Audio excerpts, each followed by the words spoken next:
बल्कि खून के रिश्तों पर भी सवाल खड़े कर दिए। एक छोटे भाई ने सगे बड़े भाई को फावड़े से काटकर मौत के घाट उतार दिया। तमाम कयासबाजियों के बाद अब जानकारी निकलकर सामने आ रही है कि पुलिस ने आरोपी शख्स को गिरफ्तार कर लिया है, जिसके बाद यह भी सामने आया है कि आरोपी ने क्यों ऐसी सनसनीखेज वारदात को अंजाम दिया। तो क्या पूरी जानकारी है, इसको लेकर हमसे सीधे जुड़ चुके हैं इंडिया के रेउसा संवाददाता अमरीश मिश्रा जी। तो अमरीश जी बताएं क्या पूरी जानकारी है। देखिए, रेउसा थाना क्षेत्र के बांधेपुरवा मजरा रेवान गांव में एक शराबी की हरकतों से परेशान होकर उसी के सगे भाई ने उसकी फावड़े से काटकर हत्या कर दी थी। ये हत्या बीते सोमवार को हुई थी, जिसके बाद पुलिस द्वारा जांच पड़ताल किए जाने के बाद मृतक के ही एक अन्य भाई मनोज के द्वारा अपने छोटे भाई दिलीप पर हत्या किए जाने का आरोप लगाया था। उसी मामले में रेउसा पुलिस द्वारा जो हत्या सोमवार को हुई थी, हत्या आरोपी सगे भाई को आज बुधवार को लगभग 2 बजे जेल भेजने की कार्रवाई की है।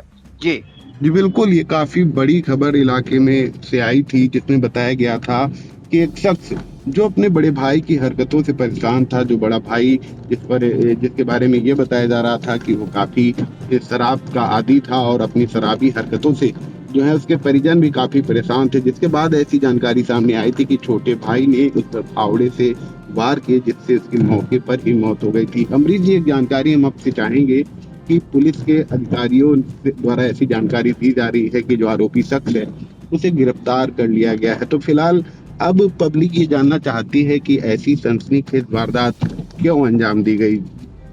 देखिए, रेउसा पुलिस द्वारा जो प्रेस नोट जारी किया गया है उसमें बताया गया है कि भाई और पत्नी के बीच में, मतलब भाभी के बीच में बीच बराव कराने के बाद इसे गुस्सा आया और इसने हरकत की।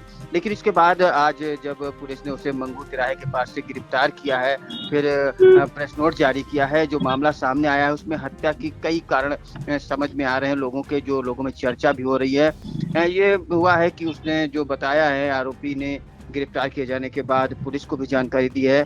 तो उसमें बताया जा रहा है कि मृतक शत्रुघ्न शराबी था और आए दिन भाइयों के बीच झगड़ा लड़ाई और मारपीट करता था। बताया जा रहा है कि 2 वर्ष पूर्व घर में मारपीट के बाद उनकी मां की मौत हो गई थी, जिसकी मौत का भी मृतक शत्रुघ्न को ही जिम्मेदार माना जा रहा था।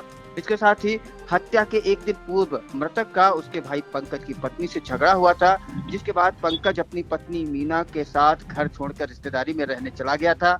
हत्या आरोपी भाई दिलीप उस झगड़े में बीच बचाव कराने के समय मौजूद था और उसने बीच बचाव कराया। बाद में भाई और भाभी के घर छोड़कर चले जाने से भी वह मृतक पर नाराज था और इन्हीं कारणों से उसने रात में सोते समय अपने शराबी भाई की फावड़े से गर्दन पर कई बार वार कर मौत की नींद सुला दी। ऐसा उसने पुलिस को भी बताया है और मौके पर मौजूद मीडिया के सामने उसने स्वयं भी कबूल किया है। जी बिल्कुल, एक दिल दहला देने वाली घटना का पटाक्षेप हुआ, जिसमें निकलकर सामने आया कि एक शख्स जिसका नाम शत्रुघ्न बताया जा रहा है, उसकी शराबी हरकतों के कारण, जैसा कि आरोपी ने पुलिस के सामने बयान दिया है कि 2 वर्ष पूर्व जो है उसी की हरकतों के कारण घर में मारपीट हुई, जिसमें मां की मौत होना बताया जा रहा है। इसके पहले घटना के 2 दिन पहले जो एक अन्य भाई पंकज है, उसकी भी जो है वाइफ से जो है इस आरोपी जो है मृतक का झगड़ा हुआ, जिसमें जो वो भाई और भाभी हैं वो घर छोड़कर चले जाते हैं।